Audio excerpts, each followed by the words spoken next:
Halo semuanya, perkenalkan nama saya Alfirman Halawa dengan nomor NPM 2429081021. Di kesempatan kali ini saya akan membahas tentang studi kasus yang memperlihatkan budaya pekerjaan itu seperti apa.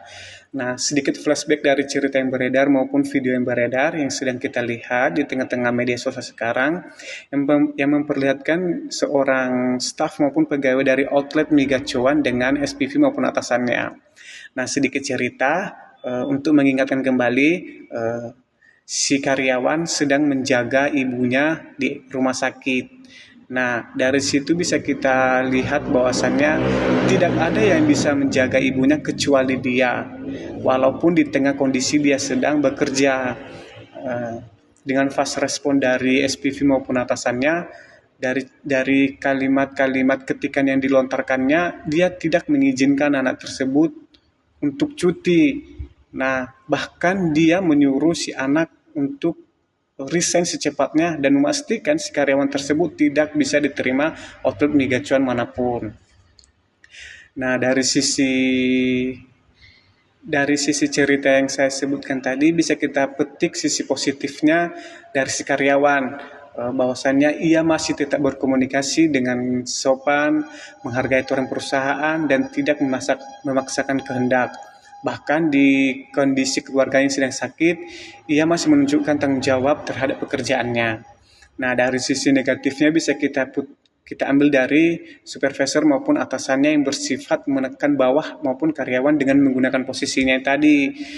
Nah, selain itu, tindakan memaksa resign juga bisa dikaitkan dengan toxic workplace behavior, dengan budaya kerja yang tidak sehat. Nah, itu sering terjadi sih, tentang yang gimana kekuasaan itu lebih salah penggunaan lah ceritanya.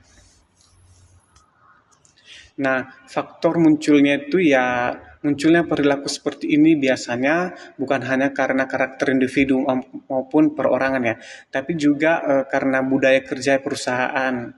Dan itu tuh bukan rahasia umum lagi sih, tentang lingkungan pekerjaan yang toksik maupun yang tidak sehat itu.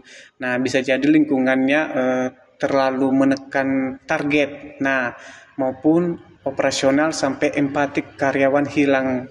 Nah, itu bisa terbilangkan tidak bisa memanusiakan manusia, gitulah. Jadi dampaknya itu sangat sangat besar, tentu banget ya, baik bagi individu maupun organisasi. Dari sisi karyawannya itu bisa kita petik bahwasannya bisa menimbulkan stres, rasa takut, tekanan mental, bahkan kehilangan arah aman dalam bekerja. Itu sebenarnya sangat wajar ya, karena dia mendapatkan perilaku seperti itu langsung dari atasannya.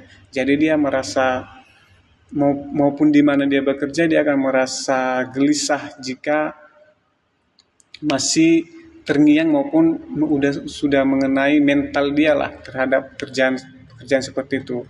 Nah, jadi solusi yang sebaiknya dilakukan perusahaan itu adalah memperbaiki sistem komunikasi dan kepemimpinan internal atasan ataupun SPV harus dilakukan maupun diberikan pelatihan tentang manajemen emosi, empati, dan cara menangani kondisi darurat maupun urgent terhadap karyawan secara profesional.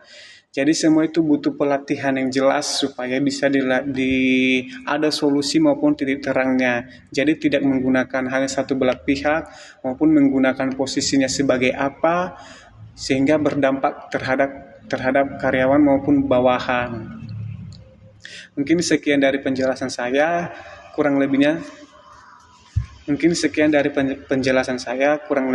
saya minta maaf. Terima kasih. I just had to let you know you're